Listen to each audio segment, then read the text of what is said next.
Alright, तो Uniswap V1 cover करते हैं। तो यूनिस्वैप V1 में क्या है?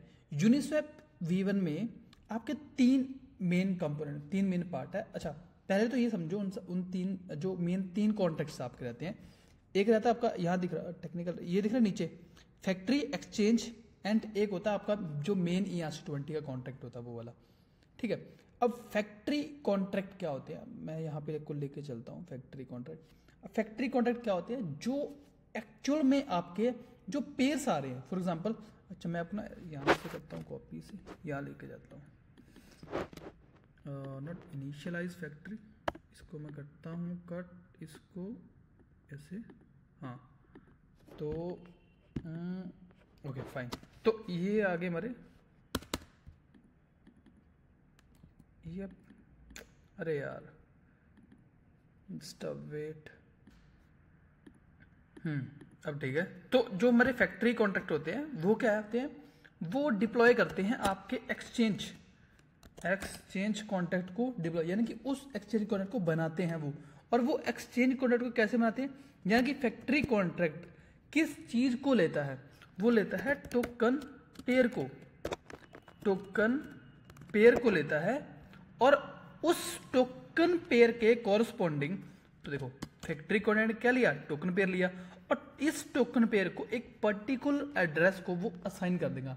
यानी कि फॉर एग्जांपल टोकन ए और टोकन बी है, यहां पे मैं लिख लेता हूं, यहां पे टोकन ए और बी है पेयर का, और वो टोकन ए और बी का जो पेयर है वो हमारा किसको मैप कर दिया? एक्सचेंज जो कॉन्ट्रैक्ट है उसको मैप कर दिया। अब इस एक्सचेंज कॉन्ट्रैक्ट में टोकन ए और बी का पेयर है, यानी कि अब सॉरी, जितने भी हम आगे ट्रांजेक्शन करेंगे, फॉर एग्जांपल ऐड करनी लिक्विडिटी, रिमूव करनी है लिक्विडिटी, जो भी चीजें करनी है ना, स्वैप करने हैं, ट्रांजेक्शन करनी है, वो कैसे करेंगे? वो इसकी हेल्प से करेंगे, एक्सचेंज कॉन्ट्रैक्ट की हेल्प से। यानी कि एक्सचेंज कॉन्ट्रैक्ट, और ये एक्सचेंज कॉन्ट्रैक्ट स्पेसिफिक हो हर एक टोकन के लिए, हर एक पेयर के लिए, सॉरी, ये जो एक्सचेंज कॉन्ट्रैक्ट है वो उसके लिए स्पेसिफिक होगा। फॉर एग्जाम्पल मुझे ए से बी जाना, तो ए से बी का एक्सचेंज पेयर कॉन्ट्रैक्ट अलग होगा, बी से सी का होगा वो अलग होगा। ऐसे अलग अलग टोकन्स के अलग अलग पेयर के अलग अलग एक्सचेंज कॉन्ट्रैक्ट रहेंगे, और ये सारे के सारे डिप्लॉय कौन करेगा? फैक्ट्री कॉन्ट्रैक्ट से, फैक्ट्री कॉन्ट्रैक्ट की हेल्प से हम इन्हें डिप्लॉय कर देंगे, और हमें मिलेगा हर एक टोकन पेयर का कॉरस्पॉन्डिंग एक्सचेंज कॉन्ट्रैक्ट। और उस एक्सचेंज कॉन्ट्रैक्ट के जरिए हम क्या कर सकते हैं? हम स्वैप कर सकते हैं, हम ट्रांजेक्शन कर सकते हैं, हम ऐड लिक्विडिटी कर सकते हैं, हम रिमूव लिक्विडिटी कर सकते हैं। तो हम इन सब चीज़ों के जो भी सारी फंक्शनलिटी है वो एक्सचेंज कॉन्ट्रैक्ट के साथ हम डील करके कर सकते हैं। अब इन्होंने दे रखे हैं फैक्ट्री कॉन्ट्रैक्ट के जो ऑलरेडी डिप्लॉयड फैक्ट्री कॉन्ट्रैक्ट है वो हर एक चेन के लिए डिफरेंट डिफरेंट है।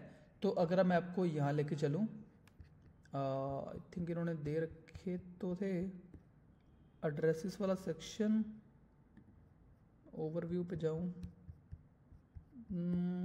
कहाँ देखे थे मैंने? इंटरफेसेस में देखे थे आई थिंक सो। चलो खैर, वो तो हम जैसे आगे बढ़ेंगे तो कवर कर ही लेंगे। अच्छा, एक चीज और, यूनिस्वैप V1 में आगे बढ़ने से पहले, ये V1 का कॉन्ट्रैक्ट ना वाइपर में लिखा गया था, ये सॉलिडिटी में नहीं था, ठीक है, वाइपर में था पहली बात। तो चलो आगे बढ़ते हैं। तो देखो इसमें सबसे पहले जो चीज है वो क्या है? ये है ETH2। देखो यहाँ चलते हैं, यहाँ समझते हैं, यहाँ आ जाते हैं। ये है ETH2 टोकन, ठीक है, कोई भी टोकन पेयर लिखते हैं, तो कोई भी टोकन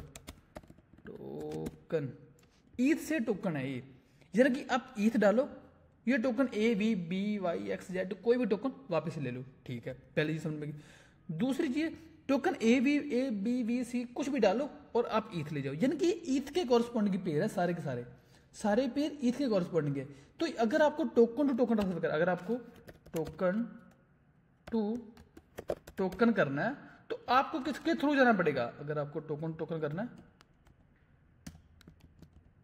तो आपको ETH एक जो मिडलवेयर होगा, ETH मिडलवेयर एक होगा कहीं, तो ठीक है, आपको उसके थ्रू लगे इंटरमीडिएटरी ट्रांजेक्शन होगी।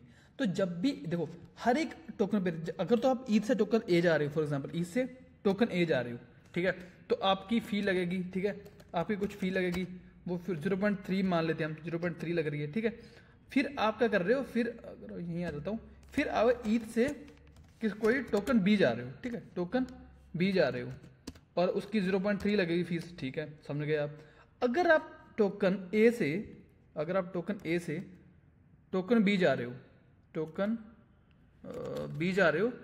तो क्या होगा, अब देखो एज सच डायरेक्ट तो है नहीं, ए से बी का डायरेक्ट पेयर नहीं होता, इसमें टोकन का डायरेक्ट पेयर नहीं होता, इसमें ईथ के होते हैं। तो पहले जगह ए से ईथ का होगा, पहले क्या होगा, ए से ईथ का, ठीक है, उसकी 0.3% फी लगेगी, ठीक है। उसके बाद फिर ए आपके पास ईथ आ गया, यानी कि ए के इक्विवेलेंट कितने ईथ है वो आगे। अब आ जाएगा यहाँ पे ईथ का बी के कितना इक्विवेलेंट है, वहां पे 0.3% फी लगेगी आपको। तो यहाँ पे फी डबल देनी पड़ेगी, क्योंकि इंटरमीडिएटरी स्टेप्स हो रही है उसमें, क्योंकि उसमें डायरेक्ट टोकन है नहीं। तो एक इसमें ये भी दिक्कत है कि इसमें डायरेक्ट टोकन नहीं है, इसमें ईथ है सिर्फ। दूसरा आगे बढ़ते हैं हम इसमें। यहाँ तो मतलब सारी वही लिखी हुई है, थ्योरी वगैरह लिखी है, कनेक्ट टू यूनिस्वैप। तो देखो यहाँ पे यहाँ एड्रेस लिख रखे हैं मैंने, जिन एड्रेस की बात कर रहा था वो यहाँ लिखे हुए हैं। ये फैक्ट्री कॉन्ट्रैक्ट के जो एड्रेसेस है वो लिखे हुए हैं, यानी कि ये फैक्ट्री कॉन्ट्रैक्ट अलग अलग चेन पे आपको फैसिलिटेट करेंगे, आप किसी और टोकन पेयर को उसी चेन के कॉरस्पॉन्डिंग जो है वो पेयर को डिप्लॉय कर पाओगे, ठीक है। तो वो ये चीज को फैसिलिटेट करते हैं ये एड्रेसेस, यानी कि, और इनका जो इस फैक्ट्री का एबीआई भी दिया होगा, ये देखो एबीआई दिया। अगर आपको किसी एड्रेस के साथ डील करना है तो आपको उसका इंटरफेस और उसका एड्रेस चाहिए, तो आपका वो प्रॉपर कॉन्ट्रैक्ट बन जाएगा किसी भी चेन के कॉरस्पॉन्डिंग। तो फिर आप उसके साथ डील कर सकते हो, आप उसको कॉल कर सकते हो, उसके मेथड्स को कॉल कर सकते हो, ठीक है। तो वो चीज़ें होती हैं। तो आई थिंक हाँ ये इसका वो रहा। अच्छा एक बात और, ये सारे टेस्ट मैं इसको आप करके दिखा नहीं सकता, मैं बस आपको बताऊंगा, कोड है मेरे पास, मैं दिखा दूंगा आपको। तो मतलब एक्चुअल करके नहीं दिखाता, ट्रांजेक्शन वगैरह यानी कि स्वैप और लिक्विडिटी ऐड करना, ये सब चीज़ें करके दिखा नहीं सकता। उसका रीज़न ये है कि ये सारे के सारे टेस्टनेट बंद हो चुकी हैं, ठीक है, और ये सिपुलिया पे है नहीं। तो अगर ये सिपुलिया पे होता तो ये देते, यहाँ पे एड्रेस देते फैक्ट्री का, तो सिपुलिया वाली फैक्ट्री का एड्रेस है नहीं इन पे, क्योंकि जब ये बना था ना, जब ये वाला ऐप डेवलप हुआ था तब रोफ्टन और आई थिंक गोरेली चल रहा था, गोरेली के आसपास चल रहा था, रोफ्टन या गोरेली के आसपास था, रिंकी भी हो सकता है। तो इतने ये टेस्टनेट चल रहे थे, अभी वो टेस्टनेट चलते नहीं है, तो इसलिए वो है। अभी मैं आपको वो, क्योंकि मेरे मेन नेट पे तो पैसे है नहीं थे कि मैं करके दिखा दूँ, तो ये वहाँ पे तो नहीं है, बट मैं आपको सारा वो पूरा बता दूंगा फंडा, ठीक है। और एक बात और कि जितने भी सारे एमएम बनाएंगे ना हम इस पे V1 V2 V3 पे, हम लास्ट में जब V4 करेंगे ना, तो V4 में हम इनका एक्चुअल फ्रंटेड भी बनाएंगे, है ना। फ्रंटेड में सबका नहीं बनवाऊंगा, लास्ट में एक का फ्रंटेड बनाएंगे, एक प्रॉपर डेक्स बनाएंगे, एमएम बनाएंगे प्रॉपर, तो उसका फ्रंटेड भी बनेगा लास्ट V4 वाला। खैर, तो ये इसका एबीआई है, यानी कि आप इसके एड्रेस और एबीआई को मिलाओ तो वो उसका उन्होंने दे रखा कि कुछ। अच्छा ये जो सारी चीजें ना, ये सारी चीजें ये आपको मैं करके दिखाऊंगा अभी, यानी कि इन सबको मिलाओ और आपको एक क्या मिल जाएगा, आपको एक फैक्ट्री कॉन्ट्रैक्ट मिलेगा। फिर उसके बाद उस फैक्ट्री कॉन्ट्रैक्ट में आगे मेथड्स है, और ये पहला मेथड है फैक्ट्री कॉन्ट्रैक्ट डॉट मेथड। अच्छा ये पुराना मेथड है, ठीक है, कॉल करने का, यानी कि इस कॉन्ट्रैक्ट का फंक्शन कॉल करना है, क्योंकि ये वेब3 से कर रहे हैं ना, वेब3 से कर रहे हैं। वेब3 से अलग है, ईथर से अलग होते हैं। ईथर में आपको ये मेथड्स लिखना नहीं पड़ता, आप डायरेक्ट लिखो कॉन्ट्रैक्ट डॉट जो भी फंक्शन का नेम है वो, एंड देन अच्छा ये जो है टोकन एड्रेस, यानी कि देखो ये क्या चीज है, ये टोकन एड्रेस क्या चीज है, ये है जो टोकन पीरियड होता है ना। देखो यहाँ जाओ यहाँ, अब ये एक्सचेंज है। अगर मैं आपको एक यहाँ पे यहाँ चलो यहाँ नीचे देखते हैं, जो हमारा एक्सचेंज है, एक्सचेंज कॉन्ट्रैक्ट में किसके इक्विवेलेंट है, एक्सचेंज कॉन्ट्रैक्ट टोकन और जो भी हमारे ईथ वगैरह जो भी होंगे, है ना, उन पेयर्स के इक्वल है। यानी कि ये एक्सचेंज कॉन्ट्रैक्ट इन दोनों को वो करता होगा, कंटेन करता है इन दोनों को, है ना, ये दोनों या इसको बिलोंग करते हैं।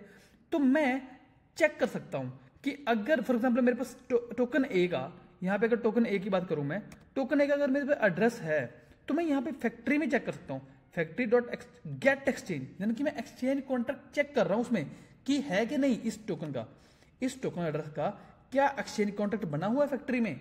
अगर नहीं बना हुआ तो वो मेरे को जीरो एड्रेस दे देगा, अगर बना हुआ तो वो मेरे को एड्रेस दे देगा, ठीक है। तो आगे जब फॉर एग्जांपल बना हुआ है, फॉर एग्जांपल इसका एड्रेस दे दिया, अब मेरे को इसके एड्रेस के साथ डील करने के लिए, इसके साथ आगे स्वैप करने के लिए, लिक्विडिटी ऐड करने के लिए, सब परफॉर्म करने के लिए फैक्ट्री मेरे पास इसका इंटरफेस भी होना चाहिए। तो ये इंटरफेस है आपके एक्सचेंज एबीआई का। देखो इसके एक्सचेंज एबीआई में अच्छे लिखा होगा, देखो ये रहा ऐड लिक्विडिटी, ठीक है, दिख रहा है, और ये भी ऐड लिक्विडिटी का, ये रहा रिमूव लिक्विडिटी, ये है eth to token swap input transfers, और ईथ टोकन स्वैप आउटपुट, ये सब चीजें देखो सब मिल रहा है, टोकन टू ईथ स्वैप सब कुछ है। यानी कि जो एक्चुअल जो कोडिंग वाला जो मतलब जो आपके स्वैप और ऐड लिक्विडिटी वाला पार्ट था वो इसमें था, इसमें है, था नहीं है, था इसलिए बोलना क्योंकि वो टेस्टनेट पे हम करके देख नहीं सकते क्योंकि वो टेस्टनेट सारी बंद पड़ी हैं। एंड ठीक है, तो ये हो गया। अब देखो एक्सचेंज कॉन्ट्रैक्ट तो आपको मिल गया था यहाँ से, एक्सचेंज कॉन्ट्रैक्ट एबीआई और एड्रेस। एड्रेस कहाँ से मिला आपको? एड्रेस यहाँ से मिला आपको ऊपर फैक्ट्री से। मैं करके दिखाऊंगा आपको, मतलब मैंने कोड लिखा हुआ है इसका, मैं दिखाऊंगा वहां से थोड़ा आसानी से हो जाए समझने में। यहाँ से फैक्ट्री में आपको मिल गया, फॉर एग्जाम्पल इस टोकन एड्रेस का एक्सचेंज कॉन्ट्रैक्ट है। अगर एक्सचेंज कॉन्ट्रैक्ट है तो मेरे को उसका एड्रेस और उसकी एबीआई, ये उसका एड्रेस और ये उसकी एबीआई लूंगा और मेरे पास एक प्रॉपर एक्सचेंज कॉन्ट्रैक्ट आ जाएगा जिसके साथ वो इसके कॉरस्पॉन्डिंग आएगा, इसके कॉरस्पॉन्डिंग, ठीक है, इस एड्रेस के कॉरस्पॉन्डिंग वो एड्रेस आ जाएगा मेरे पास, इसके एड्रेस, और ये रहा एबीआई। तो यानी कि उसका एड्रेस तो है, तो अगर मुझे उसके साथ डील करना है यानी कि इसके कॉरस्पॉन्डिंग, इस एक्सचेंज एड्रेस के कॉरस्पॉन्डिंग, ठीक है, और ये एबीआई और ये एक्सचेंज एड्रेस किसका है? ये उस टोकन के स्पेसिफिक है, उस टोकन के कॉरस्पॉन्डिंग है, तो मेरे पास एक्सचेंज कॉन्ट्रैक्ट आ जाएगा। एंड देन उसके साथ मैं चेक कर सकता हूँ, गेट टोकन वगैरह चेक कर सकता हूँ, मैं ऐड लिक्विडिटी, रिमूव लिक्विडिटी, ये सब चीजें कर सकता हूँ, ठीक है। और ये क्या है? ये क्या देगा वापस मेरे को? अगर मैं गेट टोकन करूँ, टोकन एक्सचेंज कॉन्ट्रैक्ट डालूं, तो ये मेरे को टोकन का एड्रेस दे देगा, जो टोकन का एड्रेस वहां पे है। ईथ का तो देगा नहीं क्योंकि ईथ तो होता नहीं इसमें, ईथ का तो सॉरी एड्रेस ही नहीं होता ना कोई, तो ये मेरे को उस टोकन के जो पेयर का टोकन होगा, ईथ के पेयर होते हैं ना इसमें, ईथ का या किसी और token A B Y Z X Y Z कुछ भी है ना, उस टोकन का एड्रेस दे देगा मेरे को वापस से, ठीक है। और उस टोकन का एड्रेस का ए बी ये रहा। अगर आपको उस टोकन के साथ ये क्यों दे रखा है? क्योंकि अप्रूव वगैरह करना तो अगर आपको है ना, ये भी और कॉन्ट्रैक्ट एड्रेस अगर आपको वो, क्योंकि वो टोकन है ना, वो टोकन आपको किसी ट्रांसफर करने है किसी और जगह पे, उसको अप्रूव करना पड़ेगा पहले, है ना। फॉर एग्जांपल वो टोकन किसी एड्रेस को, किसी कॉन्ट्रैक्ट एड्रेस को ट्रांसफर करने हैं, पहले अप्रूव करोगे फिर उसको दोगे, है ना। तो इस तरह से इसलिए आपको यहाँ पे इसमें होगा अप्रूवल ऑफ ईयर, देखो, ठीक है, आपको ERC-20 तो पता ही होगा, ये बस वही है। तो ये एक छोटी सी चीज थी। तो आगे लिक्विडिटी ऐड लिक्विडिटी सब देख लेते हैं। मैं अभी आपको क्या दिखाऊंगा, मैं अभी आपको दिखाऊंगा अपनी फाइल मैंने बना रखी है ऑलरेडी, उसमें मैंने कुछ कुछ चीज़ें लिख रखी है, वो बहुत ही आसान सी फाइल है, मतलब उसमें कुछ है नहीं, बस वो काइंड ऑफ जेएस का कोड है और जेएस के कोड में ही मैंने दिखा रखा है सब। देखो ये सब चीज़ें मैं सॉलिडिटी में कर नहीं सकता क्योंकि सॉलिडिटी में है नहीं, ये वाइपर में है, ठीक है। तो और दूसरी बात ये कि ये यूज़ नहीं होता, इसलिए नहीं कर रहा। तीसरी बात ये कि ये उस नेटवर्क टेस्टनेट पे है ना, जो टेस्टनेट अभी मेरे पास जैसे पुलिया चल रहा है अभी, है ना, तो वो पुराने वाले टेस्टनेट पे, इसलिए हम कर नहीं रहे। बट इसको समझ लेते हैं एक बार, क्योंकि यहाँ से फंडा क्लियर हो गया ना आपको कि चीज़ें है क्या, उसको V2 कवर करना बहुत आसान हो जाएगा आपके लिए। तो ठीक है, तो अभी के लिए मैं वो आपको कोड दिखा देता हूँ। तो ये हमारा एक्चुअल कोड, ठीक है।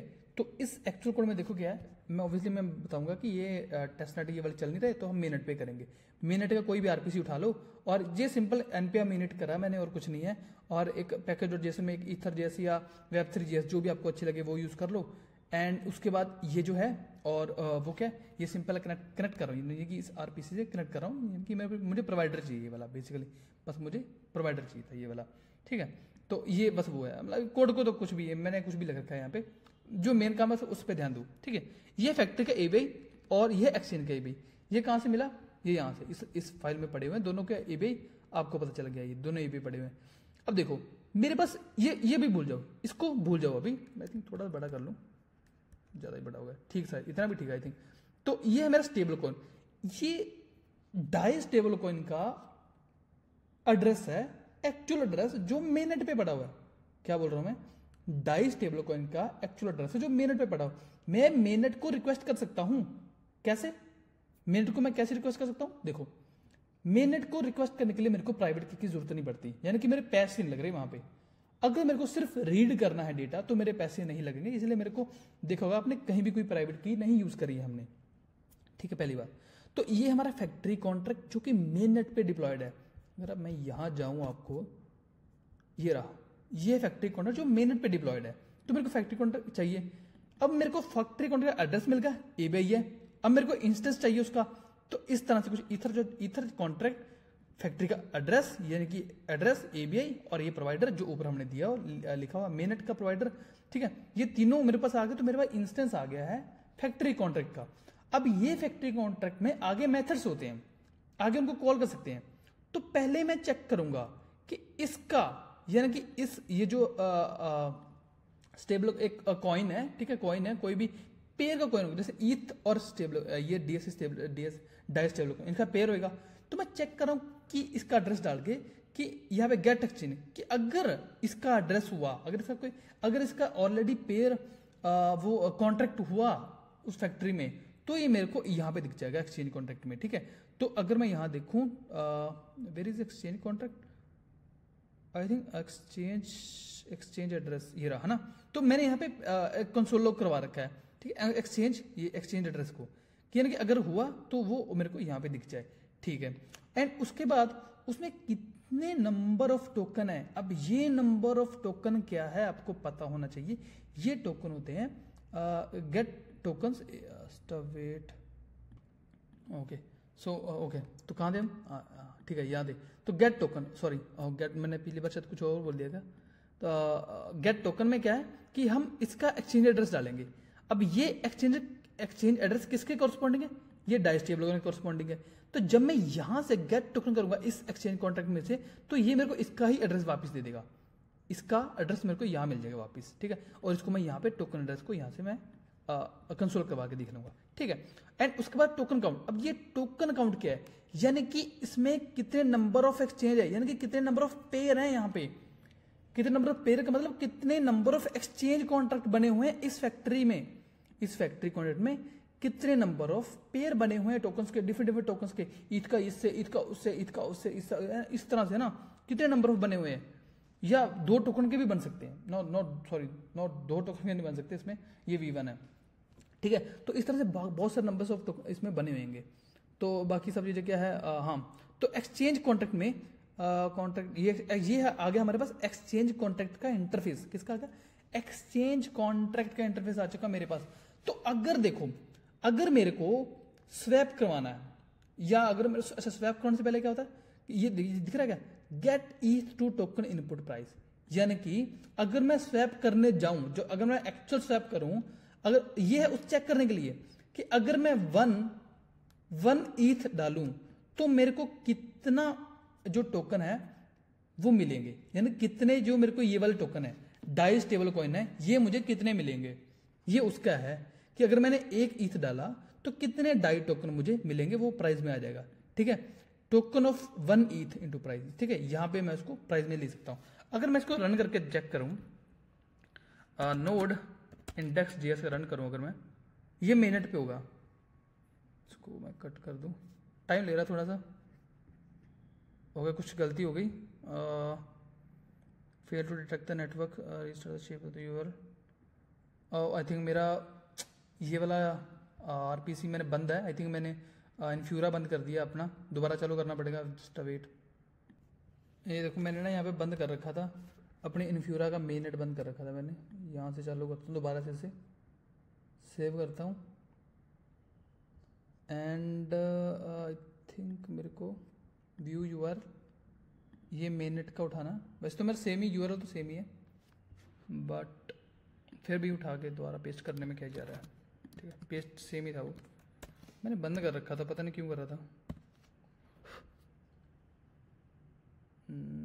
देखो अभी हमारे पास आउटपुट आ रही है, ये ब्लॉक नंबर छोड़ो, ये देखो कॉन्ट्रैक्ट एड्रेस, टोकन एड्रेस आ रहा है, ये टोकन एड्रेस अगर आप ऊपर जाओ, टोकन एड्रेस किसका है, ये छोड़ो, पहले सबसे पहले देखो ये एक्सचेंज एड्रेस, देखो इसमें एक्सचेंज एड्रेस है, ये एक्सचेंज एड्रेस, यानी कि इस डाई स्टेबल कॉइन का मेननेट पे एग्जिस्ट करता है V1 में एक पेयर, ठीक है, ईथ का इससे पेयर है, ईथ का इससे पेयर है। और उसके बाद हमने देखा था कि वेयर इज एक्सचेंज कॉन्ट्रैक्ट, हाँ एक्सचेंज कॉन्ट्रैक्ट डालती फैक्ट्री में हम गेट टोकन करूंगा इसका एक्सचेंज कॉन्ट्रैक्ट, ठीक है। ये एक्सचेंज कॉन्ट्रैक्ट जो हमें मिला था यहाँ स्टेबल कॉइन डालने से, अगर मैं इसको फैक्ट्री में से चेक करूंगा, इस एक्सचेंज कॉन्ट्रैक्ट डाल के गेट टोकन अगर मैं फंक्शन कॉल करूं, तो मेरे को एड्रेस मिलेगा टोकन का जो एक्चुअल में उस पेयर में है। तो अगर मैं आपको दिखाऊं टोकन एड्रेस, ये टोकन एड्रेस सेम है जो ये वाला है, देखो ये भी सेम एड्रेस है, यानी कि मेरे को ठीक है वो मिल गया। अब ये है टोकन काउंट, यानी कि कितने नंबर ऑफ पेयर पड़े हुए इसमें बहुत सारे पड़े होंगे। Where is token count, token count,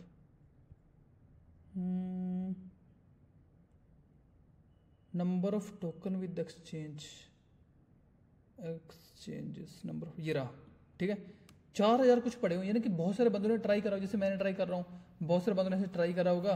तो ऐसे खैर मैं बनाने के लिए ट्राई तो नहीं करा, तो बट मेनट पे है, ऑब्वियसली लॉन्च हुआ था, तो बहुत सारे टोकन से बने होंगे, बहुत सारे पेयर्स बने होंगे, तो इसलिए ये वहाँ का है, ठीक है, क्योंकि बहुत सारे टोकन के एड्रेस वहाँ पे बने, बहुत सारे पेयर बना रखे थे लोगों ने, ठीक है।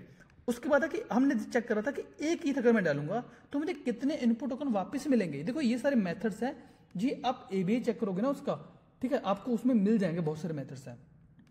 तो मेरे को इतने डाई टोकन वापस मिलेंगे, इतने डाई जो स्टेबल कॉइन है वो वापस मिलेगा, यानी कि तो और डाई का जो डाई होते हैं वो स्टेबल कॉइन है, यानी कि उसका एक जो प्राइस है वो $1 से पैक्ड होता है, यानी कि एक्चुअल में भी उसकी वैल्यू एग्जिस्ट करती होगी। अभी ईथ की वैल्यू शायद इतनी रही होगी, इतनी होगी, अभी जब आप देख रहे हो पता नहीं, बट जब शायद मैं बना रहा हूँ वीडियो तो तब ईथ की वैल्यू इतनी है, ठीक है। तो ये एक्सचेंज कॉन्ट्रैक्ट, ये तो कॉन्ट्रैक्ट वगैरह, ठीक है। तो ये आपको पता चल गया। अच्छा, ये जो अभी तक हमने करा, ये सेम चीजें जो अभी हमने करा, जो ये जो करा ना, यहाँ पे मैं एक्चुअल ट्रेड भी करवा सकता हूँ, एक्चुअल स्वैप भी। अगर मैं आपको लेके चलूँ ना यहाँ से, यहाँ पे लेके चलूँ, ये नहीं, पूल लिक्विडिटी पे आ जाओ, है ना, पूल लिक्विडिटी आ जाओ। लिक्विडिटी में फैक्ट्री में पहले हम टोकन वोकन क्रिएट एक्सचेंज, देखो ये देखिए है, पहला सबसे पहली चीज है ये कि आप क्या कर रहे हो। मैंने क्या बोला था कि जो फैक्ट्री है वो आपका जो कॉन्ट्रैक्ट, फैक्ट्री कॉन्ट्रैक्ट है वो आपका क्रिएट करवाता है। वो क्या करवाता है, वो आपका टोकन जो पेयर होते हैं वो बनवाता है, वो लिक्विडिटी पूल इनिशियलाइज करता है। अगर पूल नहीं है तो वो पूल बना देता है आपके लिए, क्या कहता है, पूल बनाता है अपने आपके लिए। तो वो मेथड है ये वाला factory dot method create exchange. यहाँ पे आप टोकन का एड्रेस डालोगे जो टोकन एग्जिस्ट नहीं कर रहा। अगर वो टोकन एग्जिस्ट कर रहा है तो वो आपका जो है वो यहाँ पे ये नहीं होगा, ये क्या होगा, ये रिवर्ट कर जाएगा। अगर इस टोकन पेयर का एड्रेस यहाँ पे नहीं, वहां पे नहीं एग्जिस्ट करता हुआ, तो अगर ये अगर होगा तो ये रिवर्ट नहीं करेगा, नया एक पूल बन जाएगा जिसमें ये वाला टोकन रहेगा और ईथ रहेगा, ठीक है, ये टोकन और ईथ रहेगा। तो इस मेथड से वो बन जाएगा। अभी हम क्यों नहीं कर पा रहे, क्यों नहीं कर सकता मैं, क्योंकि ये मेनट पे और मेनट पे मैं कर नहीं सकता, मेरे पैसे लगेंगे, बट स्टिल मैं आपको समझा रहा हूँ बस, क्योंकि ये ऐसा ही होता है। देन क्या, आप ईथ रिजर्व चेक कर सकते हो कि फॉर एग्जांपल आपके पास जो, अगर मैं आपको लेके चलूँ यहाँ पे, आपके पास ये आया था एक्सचेंज कॉन्ट्रैक्ट, है ना। इस एक्सचेंज कॉन्ट्रैक्ट में ईथ कितने रिजर्व पड़े हुए हैं मैं वो चेक कर सकता हूँ। तो ये है get balance exchange contract, check कर ही लेते हैं, खैर देखते हैं ना। इसमें टोकन तो देख लिया हमने, टोकन तो कितने पड़े हुए हैं इसमें, number of token I think आया था इसमें, नहीं ये तो उसमें था। यानी कि अगर इस एक्सचेंज कॉन्ट्रैक्ट में मेरे को देखने हैं कि इसमें ईथ कितने पड़े हुए हैं, const eth reserve is equal to wait. अच्छा फैक्ट्री नहीं, यहाँ पे मेरे पास यहाँ पे है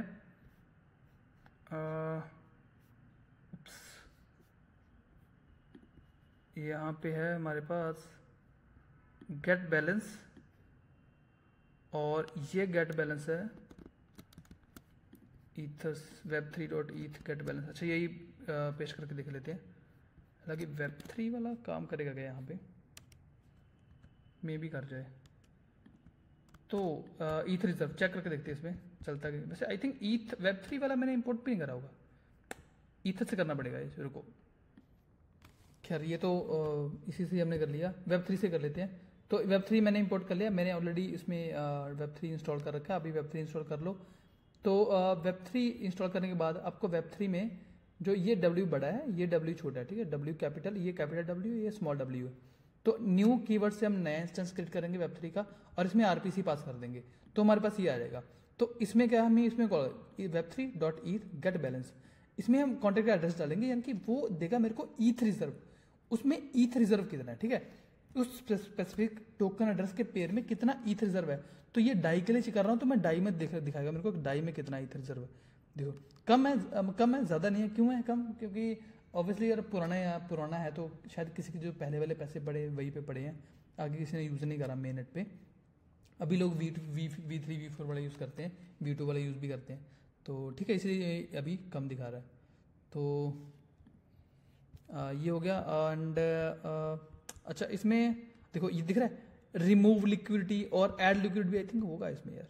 ये देखो ऐड लिक्विडिटी, कितनी लिक्विडिटी आपको ऐड करनी है, मिल लिक्विडिटी कितनी, ये है मिल लिक्विडिटी, यानी कि कितनी लिक्विड टोकन है। ये क्या है, लिक्विडिटी टोकन, कि कितने टोकन आपको बैक चाहिए जब आप इतने मैक्स टोकन दे रहे हो। मैक्सिमम आप बोलोगे इतने टोकन दूंगा मैं, और इसके साथ में आपको वैल्यू दे रहे हो, क्योंकि आपको क्या करना है, आपको ईथ भी सेंड कर, देखो ये ईथ सेंड हो रहे हैं साथ में, और साथ में वैल्यू, टोकन्स की वैल्यू कितने टोकन दे रहे हो, और साथ में ईथ कितने ईथ देना चाहते हो, एंड उस ईथ के बाद वो आप चाहते हो कि इतनी मिनिमम लिक्विडिटी, यानी कि पूल का इतने % शेयर तो मुझे मिले ही मिले।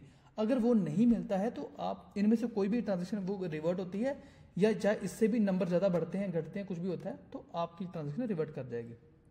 ठीक है, और ये कहाँ हो रहा है, एक्सचेंज कॉन्ट्रैक्ट। देखो मैंने बोला था एक्सचेंज कॉन्ट्रैक्ट होगा जो एक्चुअल ट्रांजेक्शन वगैरह हैंडल करेगा आपकी, एक्सचेंज कॉन्ट्रैक्ट होगा वो जो आपकी एक्चुअल ट्रांजेक्शन वगैरह हैंडल करेगा। ठीक है, आप समझ गए। देखो इसमें ऐड लिक्विडिटी रिमूव लिक्विडिटी हो रहा है। अगर मैं ट्रेड टोकन पे जाऊँ ना, करके क्यों नहीं दिखा पा रहा, क्योंकि देखो मेन नेट पे है, ऑब्वियसली मैं मेन नेट पे सब नहीं करूंगा, मेरे पैसे नहीं है इतने मेन नेट पे करने के लिए। हाँ, यहाँ पे आती हैं आपकी थोड़ी बहुत कैलकुलेशन वाला पार्ट जो आपको थोड़ा सा ध्यान में रखना है। तो इसको समझने पहले थोड़ा पानी वानी पी लो। जो बिगिनर है ना, मैं सिर्फ उनके लिए बोलना पानी वानी पी लो, क्योंकि ये मैं भी यहाँ पे थोड़ा सा कंफ्यूज, इतना नहीं है, थोड़ा सा कंफ्यूज हो सकते हो, बट जो ऑलरेडी थोड़े से प्रिपेयर्ड है, जिनको थोड़ा बहुत पता है, वो उनके लिए चीज़ें हलवा है, बहुत आसान है ये चीज़ें।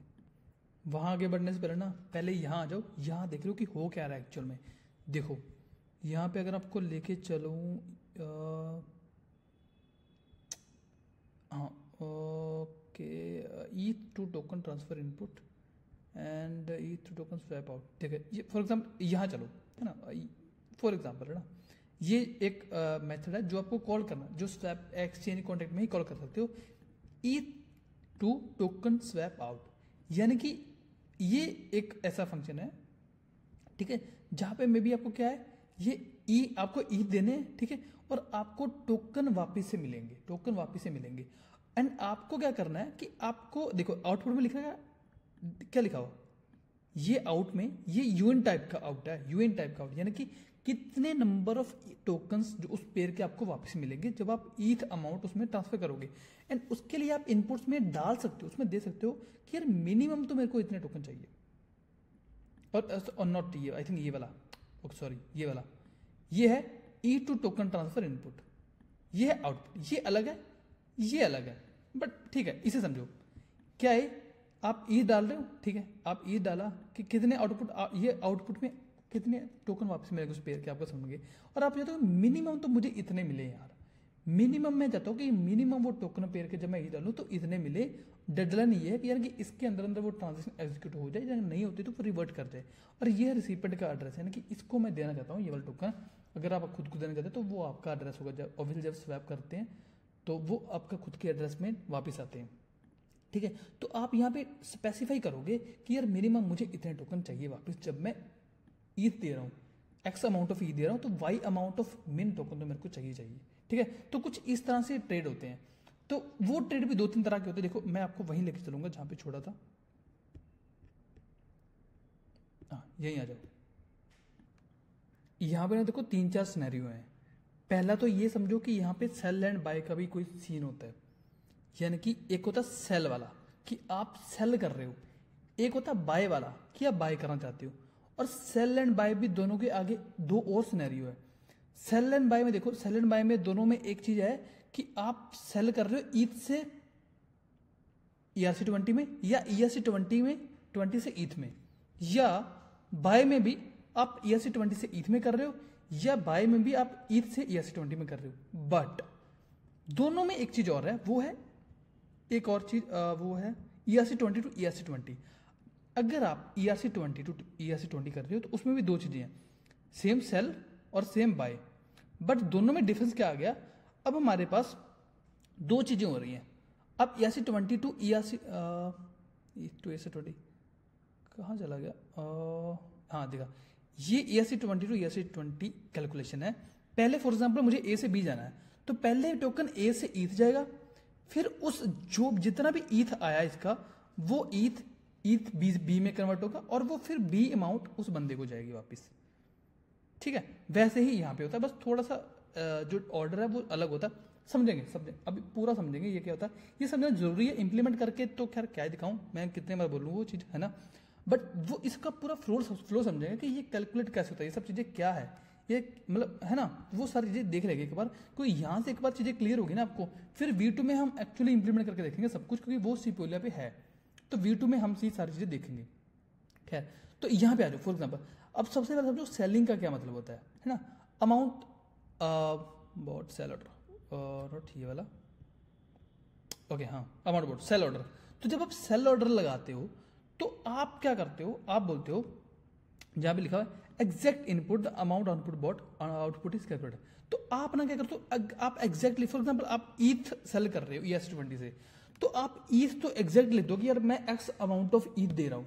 जब आप सेल ऑर्डर लगा रहे हो तो जो आप इनपुट लिख रहे हो वो आप एग्जैक्टली मेंशन कर देते हो कि यार मुझे ये इनपुट देनी है, कि यानी कि मैं ये टोकन, फॉर एग्जाम्पल ईथ मैं दे रहा हूं और मुझे कैलकुलेट करके बताओ कि मैं आउटपुट में मुझे ERC20 कितने मिलेंगे। अगर मैं और दूसरा सिनेरियो लूं कि मैं सेल कर रहा हूं ERC20, मैं बोलूं एग्जैक्ट इनपुट में ERC20 की बता रहा हूं इतनी है, इतनी दूंगा मैं, मेरे को बताओ कि ईथ आप कितना दे पाओगे। तो आउटपुट रिजर्व नॉट ये रहा आउटपुट अमाउंट बता दो मेरे को ईथ की मुझे कितनी मिलेगी। तो ये होते हैं सेल ऑर्डर। बाय ऑर्डर क्या होते हैं, बाय ऑर्डर में आप बोलते हो कि मुझे, आप इनपुट डिफाइन नहीं करते, बोले कि मुझे एग्जैक्ट आउटपुट चाहिए इतनी, यानी कि मुझे फॉर एग्जांपल बाय करनी ERC20, तो मैं बोलूंगा भाई मुझे ERC20 इतने चाहिए, इतने मुझे ERC20 चाहिए, आप बताओ मुझे ईथ कितने देने पड़ेंगे। सेम अगर मैं बाय कर रहा हूं ईथ और ERC20 में, मैं बोलूंगा भाई मुझे ईथ इतने चाहिए ही चाहिए, ये इनपुट वैल्यू ऑफ ईथ मुझे चाहिए, आप मेरे को बताओ कि ERC20 में कितने लगेंगे। समझ गए ना इसको, सेल और बाय को समझ लो। सेल में बोलते हैं एग्जैक्ट इनपुट डिफाइन कर देते हो, ये यार मैं इतने दूंगा इस अमाउंट के टोकन, मुझे इतना, ये कितना मिलेगा मुझे कैलकुलेट करके बता दो। आप इनपुट डिफाइन कर दो सेलिंग में। और बाइंग में क्या करते हो, आप आउटपुट डिफाइन कर दो कि मुझे आउटपुट में ये चाहिए ही चाहिए, आप मुझे बताओ कि इनपुट मुझे कितने देने पड़ेंगे। वो होता है सेल और बाय में, ठीक है। और यही सेम चीज अगर मैं दोनों में जाऊं, ERC20 टू ERC20 जाऊं, तो वहां पे मुझे फॉर एग्जाम्पल ERC20 एक A है और मुझे B चाहिए। तो जब मैं सेलिंग की बात करूंगा तो मैं बोलूंगा यार मैं, अगर मैं A सेल करना चाहता हूं B के लिए, तो मैं डिफाइन कर दूंगा A को कि भाई मुझे A इतना देना है, आप बताओ कि B टोकन मुझे कितने मिलेंगे विद दिस इंटरमीडिएटरी ट्रांजेक्शन जो भी इसमें हो रही है ना, ईथ वाली ट्रांजेक्शन एक और हो रही है इसमें, क्योंकि ईथ वाले पेयर होते हैं इसमें, ERC20 टू ERC20 पेयर नहीं होते, है ना। तो सेम चीज यहाँ बाय में होगी। मैं बोलूंगा अगर मुझे बाय करना है B टोकन, ठीक है, तो मैं बोलूंगा भाई मुझे बाय B करना है, मुझे B चाहिए एग्जैक्ट इतना, मुझे बताओ A कितना मिलेगा। तो वो कैलकुलेट करेगा पहले B से ईथ कितना, यानी ईथ की वैल्यू कितनी मुझे देनी पड़ेगी, फिर वो उस ईथ से कैलकुलेट करेगा मुझे A कितना देना पड़ेगा, फिर वो A मुझे रिटर्न करेगा कि भाई A इतना दो, आपको B इतना मिल जाएगा। ठीक है, समझ लग गई। और इसमें गैस कॉस्ट जो लगती है, जो एक्चुअल कॉस्ट लगती है आपकी इतनी लगती है, ठीक है, 0.03 होती है वैसे तो, इसमें थोड़ी थोड़ी ज्यादा लगती है क्योंकि एक इंटरमीडिएट स्टेप एक एक्स्ट्रा इसमें इंक्लूड होता है। खैर, तो अभी समझते हैं वन बाय वन करके कि ये एक्चुअल जो चीज है। और अच्छा, ये चीजें लिखी हुई है ऑलरेडी, ये आपको इंप्लीमेंट नहीं करनी है, ये लिखी हुई है ऑलरेडी, ये बस आपके समझने के लिए लिखा हुआ है, आपकी अंडरस्टैंडिंग के लिए लिखा हुआ है बस। ये चीजें ऑलरेडी इंप्लीमेंटेड है कॉन्ट्रैक्ट में। अगर आप ए बी जाओ, जाके देखो इसके भी, मतलब बोलो जाओ और जाके देखो ये भी अच्छे से चेक करो, GPT में डालो, कहीं भी डालो, देखो उसको कि उसमें एग्जैक्ट आपको फंक्शन कौन से कॉल करें, इसमें आपको मिल जाएंगे फंक्शन उसमें। मैं कॉल करके दिखा देता, बट फिर मैं बोलूंगा, दोबारा नहीं बोलूंगा मैं उसको, ठीक है। तो आप जाओ ए बी चेक करो कि आपको ये सब परफॉर्म करने के लिए, ये परफॉर्म करने के लिए, ये परफॉर्म करने के लिए आपको एग्जैक्ट कौन से फंक्शन कॉल करने, डॉट लगे फंक्शन ही तो कॉल करना है, उसमें इनपुट डालनी जो इनपुट बोल रहा है वो, बस हो गया काम।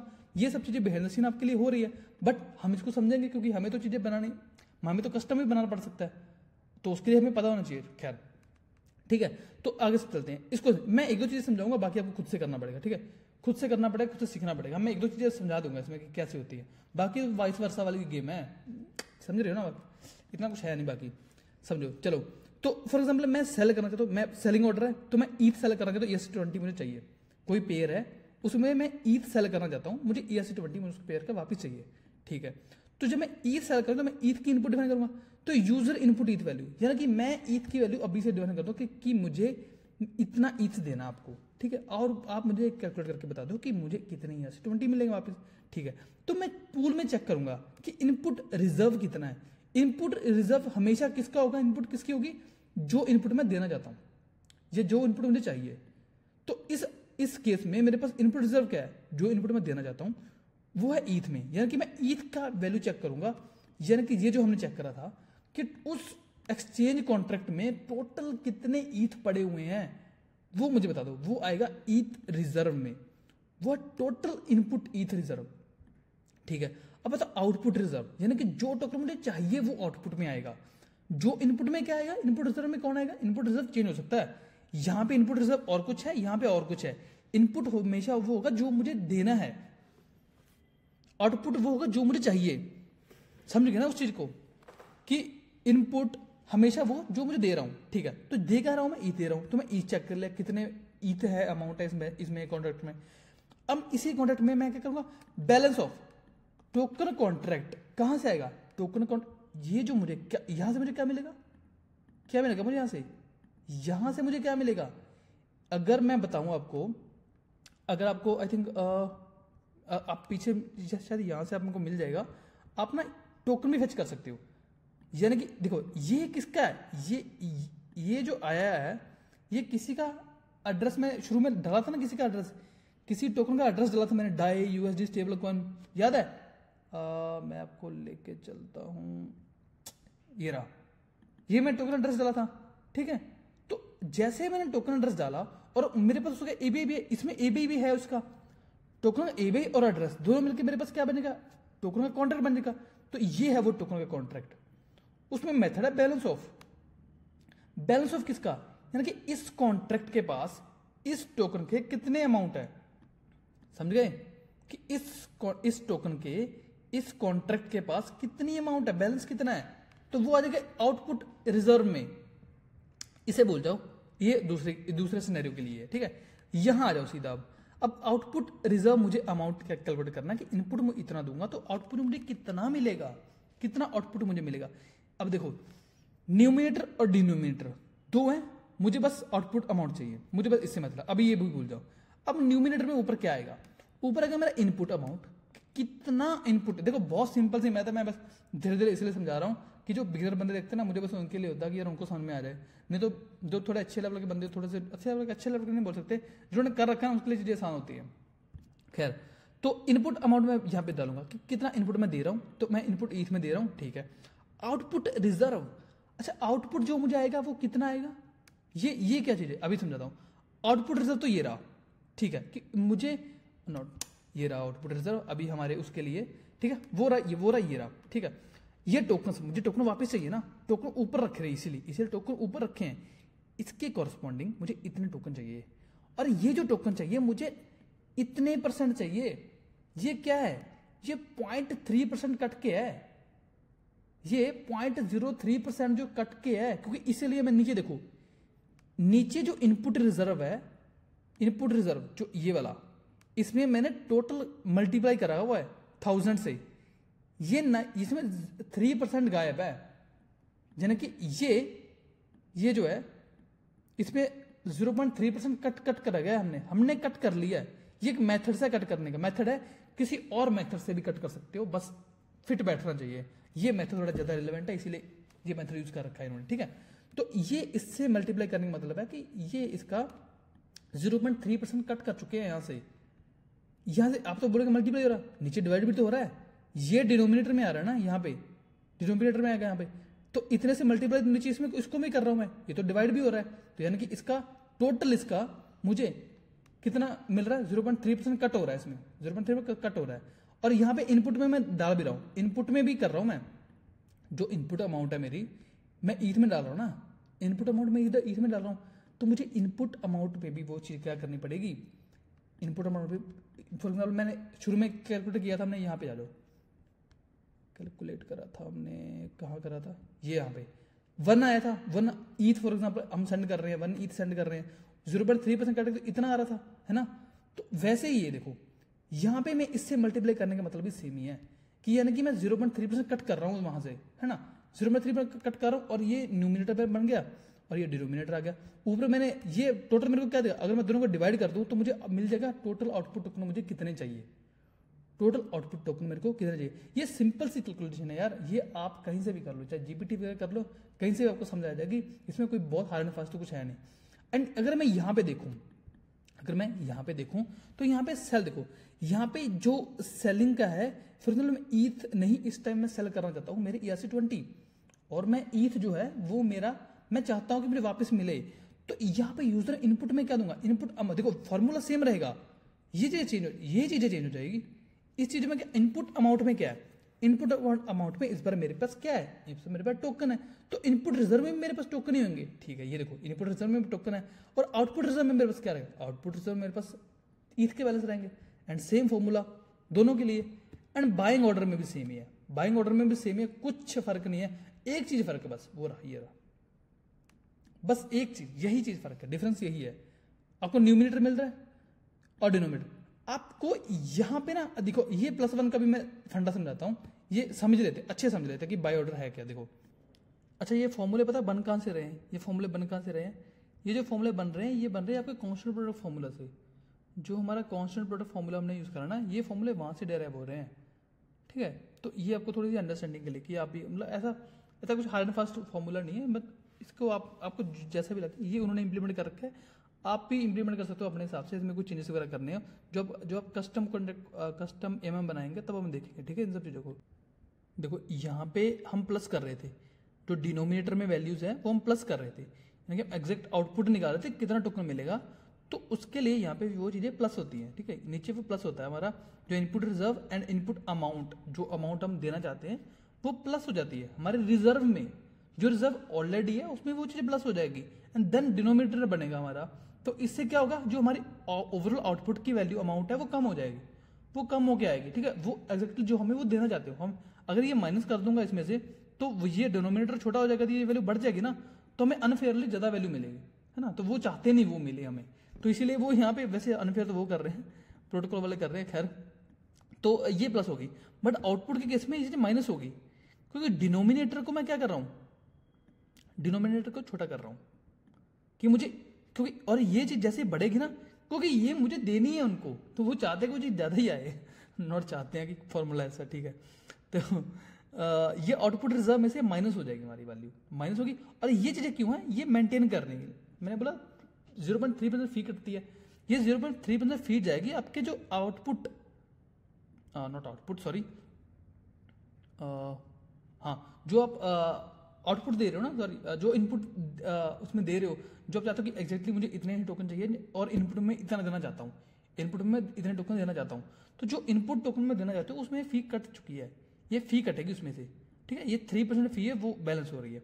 अच्छा, ये यहाँ पे 1 क्यों है, ये यहाँ पे 1 क्यों है, देखो यहाँ पे ना आपको वैल्यू, फॉर एग्जाम्पल यहाँ पे ये इन दोनों का क्या, इनकी अगर ये 1 नहीं होता, अगर इन दोनों की वैल्यू फॉर एग्जाम्पल 2.3 कुछ आती, तो ये हमें क्या देता, ये हमें देता 2, राउंड ऑफ करके 2 देता हमें ये, बट एक्चुअल वैल्यू यूजर, तो हम यूजर को 2 नहीं चाहते, हम ज्यादा वैल्यू लेना चाहते हैं यूजर से, है ना, बाकी पैसे वापस कर देंगे हम उसे, ठीक है। अगर हम पहले ही हम कम ले लेंगे उससे वैल्यू, तो वापस तो क्या ही करेंगे, हमें घाटा हो जाएगा, प्रोटोकॉल को घाटा हो जाएगा, तो वो नहीं चाहते।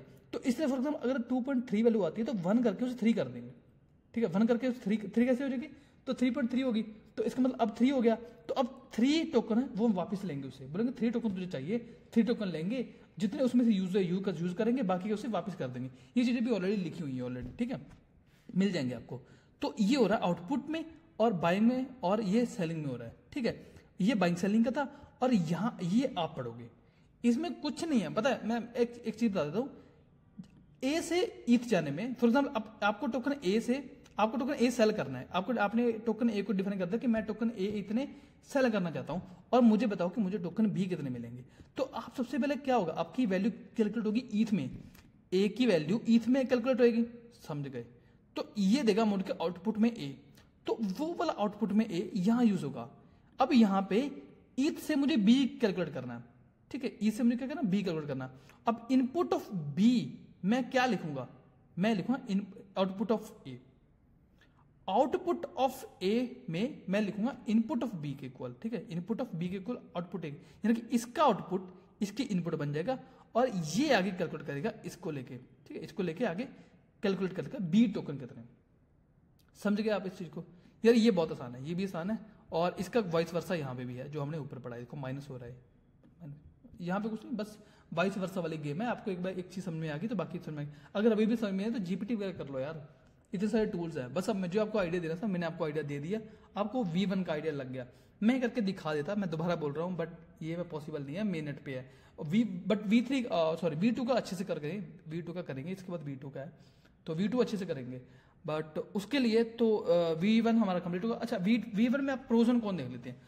प्रोज तो यार ये थे कि सबसे पहला जो इथेरियम का डेक्स आई थिंक बैलेंसर भी था, बट आई थिंक जो बढ़िया वाला ये है ईथ का जो एमएम फर्स्ट एमएम लॉन्च करा था जो डिसेंट्रलाइज था। यहाँ पे सेंट्रल अथॉरिटी नहीं है, लिक्विडिटी पूल्स है, आपको बंदों से रियल टाइम हैंडल नहीं करना कि यार कोई सेलिंग ऑर्डर मिल नहीं रहा, ये सब चीजें है ना।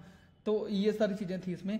और जो कौन से इसमें लगा लो कि यार जो ये ना एक तो ये है कि जो लिक्विडिटी आप दे रहे हो ना, जो आप लिक्विडिटी दे रहे हो वो डिस्ट्रीब्यूट हो रही है सब जगह।